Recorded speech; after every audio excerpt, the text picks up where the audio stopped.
How's the people? Unfortunately, the cam, the 272, it's getting sold now. A guy bought it and then he also wanted me to fit it on.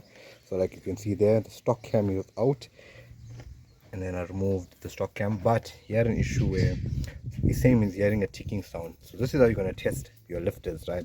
Simple small test once the cam is out. I'm pushing onto these, it's very firm. You can see I can't actually get it to go down.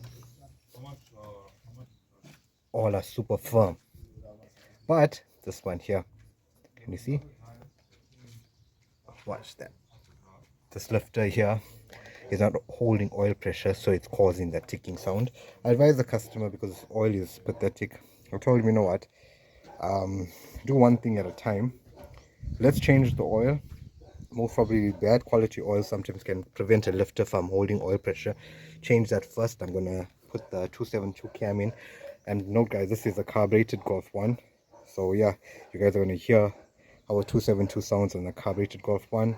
There was a cut rotor here, but he did have a fish bite on this car, so I'm explaining to him take out the cut rotor. So if anyone's interested in a cut rotor, you could hit him up.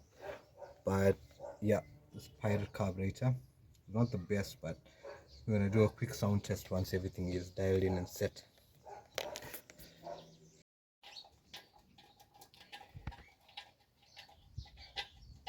Okay people, we can see cam is on now. Yeah. Firing on 1, rocking on 4. TDC, you're gonna check your marks, put a screwdriver through there.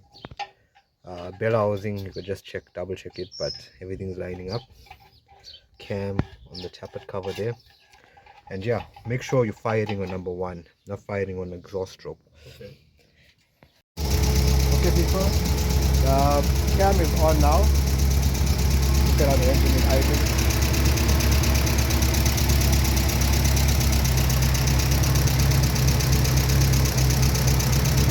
Now I'm going to show you.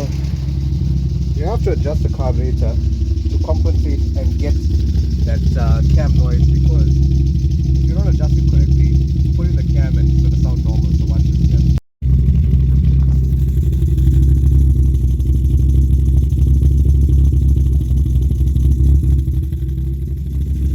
Do a small rev.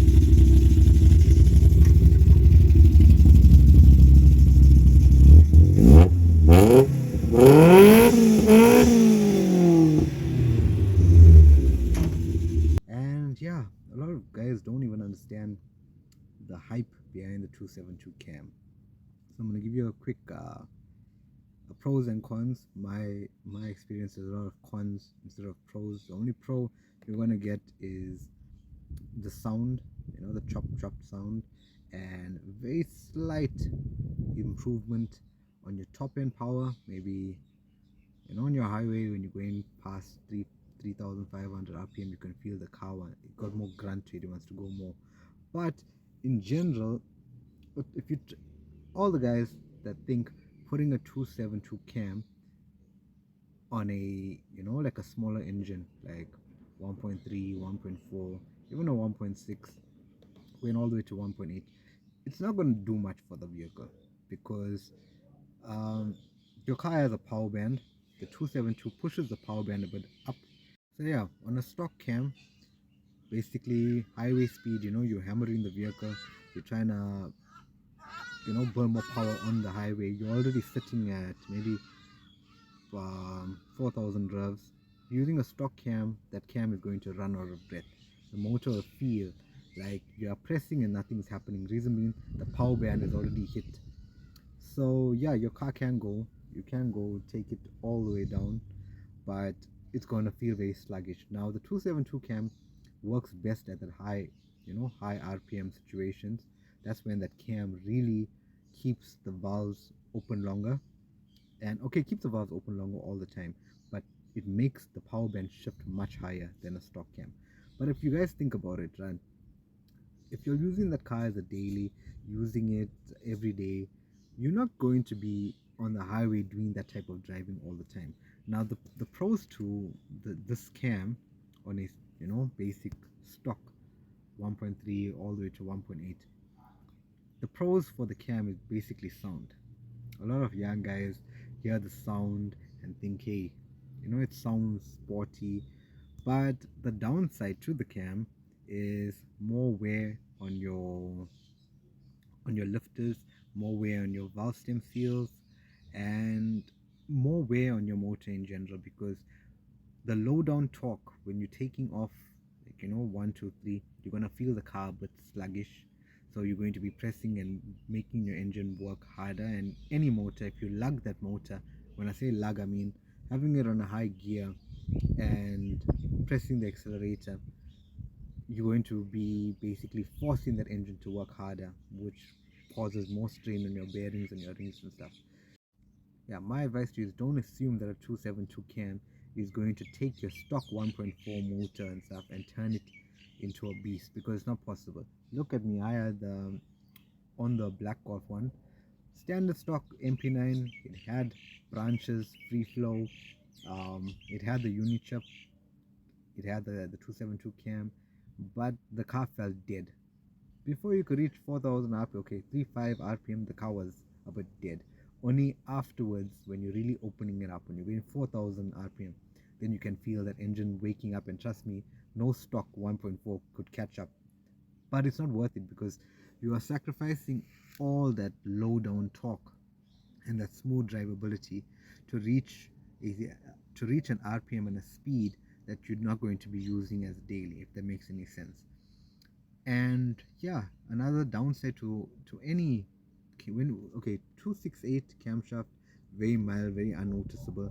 The 272 gives a nice chop, but the idle is still steady. But the main reason why I removed it, right, I'm a very chilled out driver. I got no time to try to show off and try to rev my car all the time and limit it all the time. And the only good thing about it, everybody looked at that car and they tell me, what, the cam sounding nice or the engine is sounding nice. But I don't care about that, because my style of driving, I cruise. I want to put it on gear 2, go over slowly over the speed bumps, chill, go to work, drive.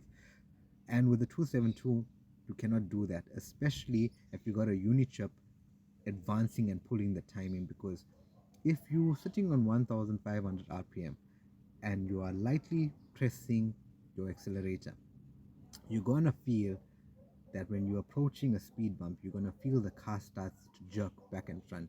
And that's totally normal, because you got, especially if you're using a big cam on a smaller displacement engine. So a lot of people say, hey, 272 is the way to go. It's the mildest cam. It's not actually the mildest cam. It's still a heavy cam for if you got a smaller motor. On a 2 liter 8 valve, if you put that 272 cam, you can have a blast with it, because even on low speeds, that car is not going to hesitate and jerk. But yeah, if you're running on a smaller motor, it's not so fun. Low revs, if you're always ready to hammer your car all the time, it's lovely, but what's the point in doing that? You're wasting fuel. And yeah, you can run a 272 with a standard MP9 system. However, the car is going to be running much richer on fuel. And if you're going to put a 272 on a carbureted vehicle, you have the flexibility to manually go and adjust your air fuels, your ratios. A lot of people are going to say, what, you need to get the car tuned on a dyno and stuff. 90% of the time, if you're taking your car to get it tuned on the dyno, and especially if you're putting a unit chip, branches, free flow, whatnot, with the 272 cam, what most guys do, they want to get the peak power of that car. They're not going to set that unit chip and the cam and stuff to run, low RPM cruise speed. They want to get maximum power of it. That's exactly what happened to my car. When I bought it, it was already set up. You can tell the owner wanted maximum power from that motor. It wasn't tuned for daily driving at all. And trust me, remove the cam and my car still feels very powerful, especially on low down, on torque, taking off and stuff. You can feel the car is much more responsive. um, cruise speed cruise speed is lovely. If I hold the acceleration slightly, the car is not feeling like it's, hesitating, like I have to press it.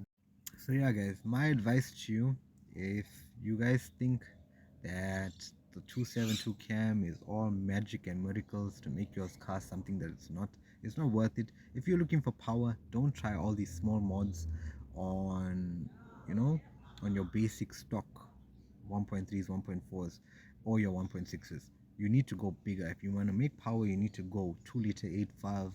You need to go 16 valve with throttles or something. Just don't try to make your stock 1.4 something that it's not, because it wasn't designed for that in the first place. If you're going to stroke the motor, bigger bore, change the crank, you could do all of those things, but don't try to make a stock vehicle become something that it's not, because you're going to hit for disappointment. Because the 272 cam is quite expensive, and how the manufacturers and stuff, like market it like it's the next best thing. But trust me, it's something that's not worth it. All you are paying for is the the sound of the choppy idle. I know this video was long, but I'm getting my messages are flooded uh, with people asking me about the 272 cam, and I don't get the hype behind it, because think about it. I removed the cam, I got my smooth idle back. I removed the cam, I got my low down torque. The car has a lot of torque on takeoff back. Cruising speed, I got perfect cruising speed where the car doesn't feel miserable to drive in traffic, and where you always have to slip the clutch and stuff. I got that back. And on top of that, the car is lighter on fuel. So a lot of cons for something that doesn't make a difference. If I wanted the power in the future, so I'll put a bigger motor in my car. I won't try all these tricks that the previous owner tried with the vehicle to make it something that it's not. Because yeah, you buy a stock 1.4i. If you're buying it to enjoy the fuel consumption, the reliability of a 1.4 motor. A lot of 1.4 motors are very reliable. You're buying it for all those things, so don't get rid of those things to make sometimes it's in your head. The cam won't even be making a lot of power, even if so even if you put a vernier and advance and retard, you can shift your power band, but it's not worth it, because the stock cam is set for your specific motor. So hope this helps. A lot of guys are going to come here and bash me about this and give me a lot of stories. This is my personal opinion, and I like to do what's healthy for my motor. So if I know I got a daily vehicle that I'm using constantly to work, to all my customers and stuff, I'm not going to go and put something that I know that's not benefiting the motor, that's going to weigh it out much quicker. And yeah, so hope this helped most.